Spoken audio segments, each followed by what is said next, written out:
last few weeks, New Zealand has been hypnotised by a number, 1.5%. A cashback war that has every bank scrambling and every Kiwi refreshing their feed as if this is the moment that will change their financial future. But it won't, because it never does. The truth is simple. The things that get the most attention are almost never the things that build real wealth. The noise is seductive, the headlines are addictive, and the chase for short-term wins creates the illusion of progress while pulling people away from the moves that actually compound over years. Today's guest understands this better than anyone. Ziyang is the top financial advisor in the country. He works with hundreds of Kiwis every year, not to chase rates, but to build long-term wealth through strategy, structure, and decisions that most people overlook in favour of whatever is trending that week. So Z, Yep. there is a bit of a frenzy going on in the market, right? That's right. ANZ started off with a 1.5% cash offer and everyone goes crazy. A couple of the other lenders follow suit and, we've got applications coming out of our ears. So what is that? Should that really be the focus of a professional investor? I guess it's never wrong to chase some windfalls, especially if it's free. Getting up to 30K cash back. It's never a wrong thing to do, but I do think it's quite dangerous if you place a lot of importance on the cash back, as you might miss out on a lot of other things. And so, it's all good, all well and good to get, like, say, a Christmas little bonus. Who's not going to take that? But what are some of the things, but it's very reactive, right? So what are some of the things that we are seeing our top investors do that actually, move the needle for longer term strategy? Yeah, I think with our top investors, or just, successful investors in general, they understand the 4 levers of property investment, right? We talk about this a lot at Mortgage HQ. First of all, we talk about buying in a value. That's always a very important lever. We talk about capital gains, and we talk about cash flow. And most importantly, I think we also talk about the capital improvement aspect of things. So those are the 4 main levers. And depending on where you are, you might have a different strategy, but most property strategies will tie into one of these or more than one of these levers, right? For sure. We've got some pretty cool examples working with hundreds of clients about how they actually implement capital improvements. If you've got one, we can actually just allow our clients to and viewers to understand maybe some of the benefits. Like, we're talking about 30K, right? Yeah. And the cashback, the 1.5 offer. Yeah. But what's something that we can actually show them is possible? Yeah. With some of the examples. Absolutely. So, we've got a client purchasing a property in Rotorua. Purchase price, don't quote me here, but somewhere around the $1.1 million mark. They spend probably around $100,000 on subdividing. So the property itself, there's 3 houses on one single title. I see. So then, you might spend a bit of money to renovate each of the houses, subdivide. Now you've got 3 houses. Client spent all up $1.2 million, let's say.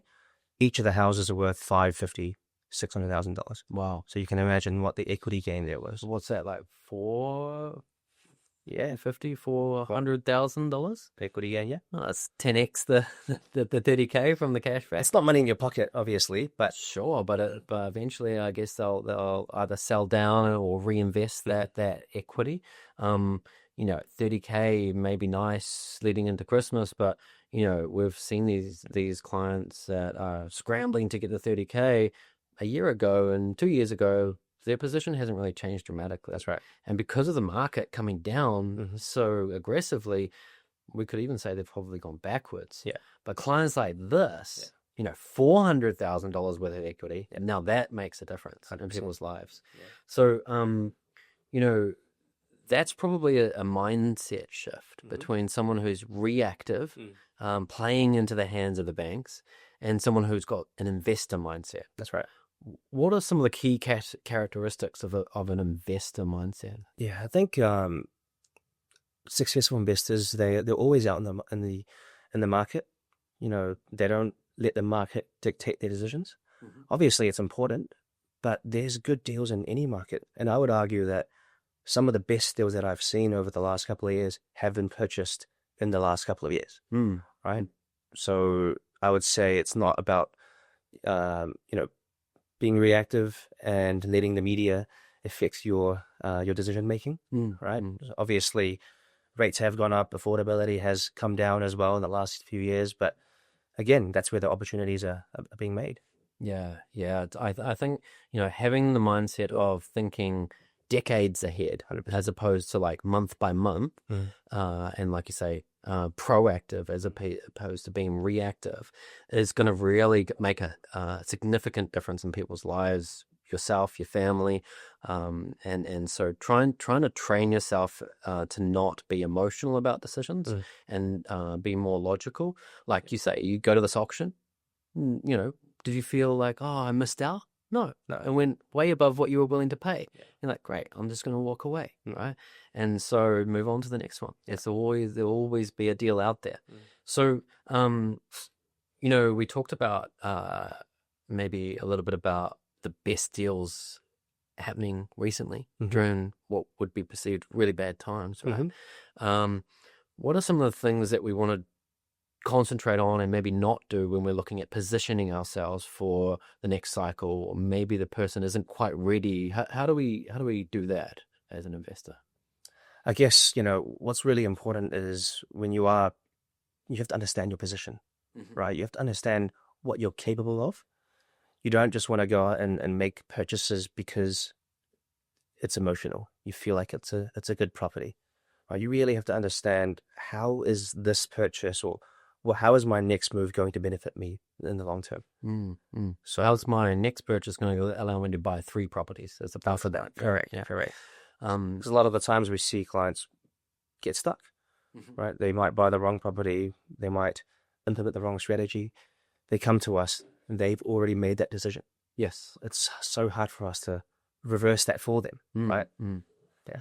I actually, that brings to mind one of the clients that I had amazing income, both of them, the husband and wife, probably too much money, going a little bit mad with all the money, and they're going out there thinking they're bulletproof, but what became very evident to them in this downturn was they ran out of equity very quickly, and so we next few sessions, we kind of like educated them on what those numbers look like, and we really reversed tack.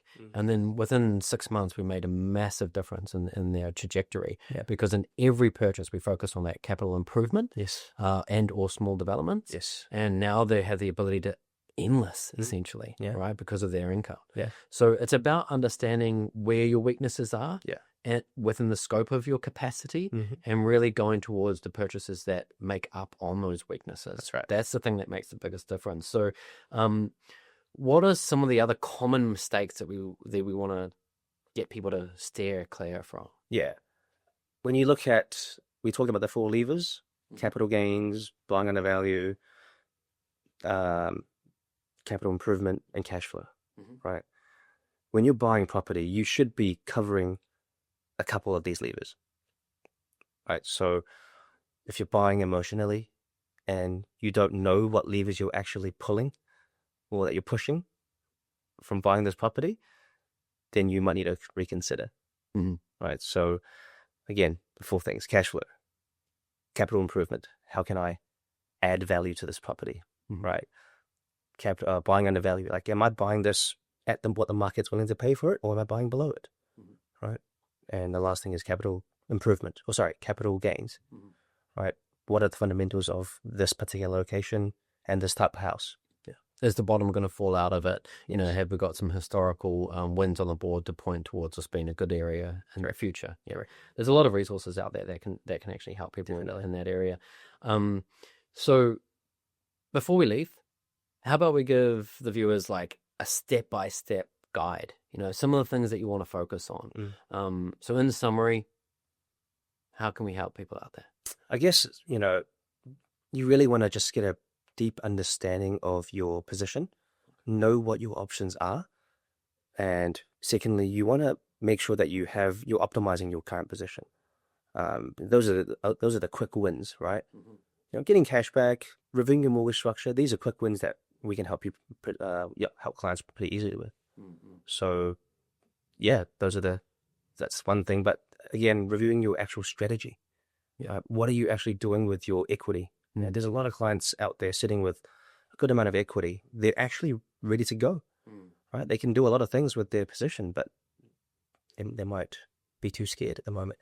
Yeah, I guess also thing to think about is, don't do it on your own. Yeah, right. 100%. Actually reach out and get build an advisory team around you. You've got legal, you've got accounting, and you've got finance. You want to really get some strong pillars in that area to lean on.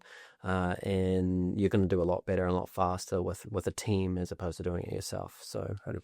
yeah, I think to summarize, don't chase the wins, although it's nice to get a Christmas hit. It's much better to actually think about long term and being proactive in that space. So that's right. Thanks for joining me today. See. Thanks, Simon. If you enjoyed today's podcast and you would like to reach out with one of the financial advisors here at Mortgage HQ, we've got a booking link in the description. We'll help you with your strategy and investment journey in the future, and we'll map that out for you.